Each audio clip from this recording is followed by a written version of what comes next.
Advertisement చూస్తే ఏం చెప్తారు, పిల్లలు చాక్లెట్ తింటుంటారు, స్వీట్ తింటుంటారు, దానివల్ల తీపి వల్ల నోట్లో జర్మ్స్ పెరిగిపోతున్నాయని చూపిస్తారు. దానికి సొల్యూషన్ ఏమని చూపిస్తారు, టూత్ పేస్ట్ వాడండి అంటారు.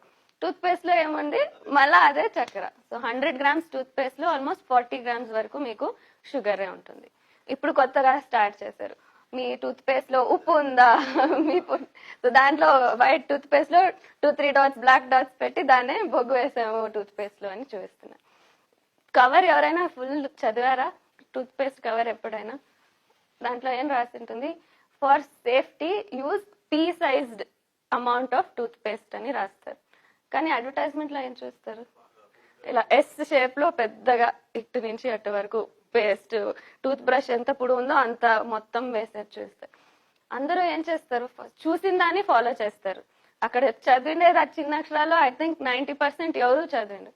సో వాళ్ళే చెప్తున్నారు దాని సైడ్ ఎఫెక్ట్స్ కాకూడదంటే మీరు వాడాల్సిందేది ఇంత మాత్రమే, పీ సైజ్ కంటే ఎక్కువ వాడితే దాని బ్యాడ్ ఎఫెక్ట్స్ ఉంటాయి అని. కానీ చూపించేటప్పుడు అలా చూపిస్తారు, అందరూ అలాగే ఫాలో అవుతున్నారు. అమ్మాయి అంత చిన్న పిల్లలకి ఫస్ట్ పేరెంట్స్ కంప్లైంట్ ఏమి, తినట్లేదు మా పాప, మా బాబు టిఫిన్ తినడు, మా బాబు భోజనం ఎంత తినిపిస్తూనే ఉండాలి లేకుంటే తినరు అని.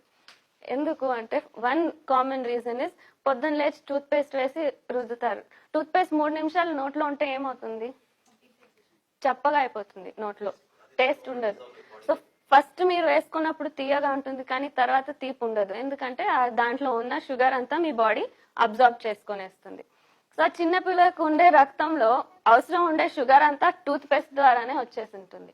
ఇంకా ఆకలి ఎలా అవుతుంది, సో బ్రెయిన్ లో ఆకలి అనేది ఎప్పుడు వస్తుంది, బ్లడ్ లో షుగర్ తక్కువ అవుతుండగా బ్రెయిన్ కి అది ఒక సిగ్నల్ ఇస్తుంది, తినాలి నువ్వు, ఆహారం కావాలి అని. సో బ్లడ్ లో అవసరం ఉండే షుగర్ అంతా టూత్ పేస్ట్ లోనే సగం వచ్చేసింటే ఇంకా మళ్ళీ ఆకలి అయ్యేది ఎక్కడ ఉంటుంది. దాంతో పాటు కాఫీ అని, parents will be eating coffee, దాంతో ఒక బిస్కెట్ రస్కో తింటుంటారు, పిల్లకు చాక్లెట్ ఇచ్చేస్తారు. 2 years 3 years కిడ్స్ ఉన్నారు మా దగ్గర వచ్చే పేరెంట్స్, పిల్లలకి కాఫీ టీ ఇస్తున్నారు. కాఫీ టీ లేకుంటే జరగదు, పిల్లకు ఆపేయాలంటే నేనేమో ఆపేస్తాను, వాడికి ఎలా ఆపేసేది అంటారు. వాడికి అసలు అలవాటు ఎందుకు చేశారు ఇంత తొందరగానే, 2-3 years కాఫీ టీ తాగే వయసు, ఇలానూ జరుగుతుంది. So first 1 step closer to nature అంటే నీమ్ స్టిక్స్ ఇచ్చారు, కానుగ స్టిక్స్ ఇచ్చారు.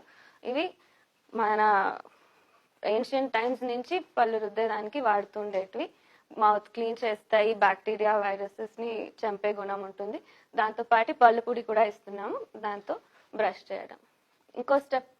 ఇంకో నెక్స్ట్ స్టెప్ ఏంటి, బాత్ పౌడర్ వాడారా అందరూ ఈరోజు స్నానం చేసినప్పుడు?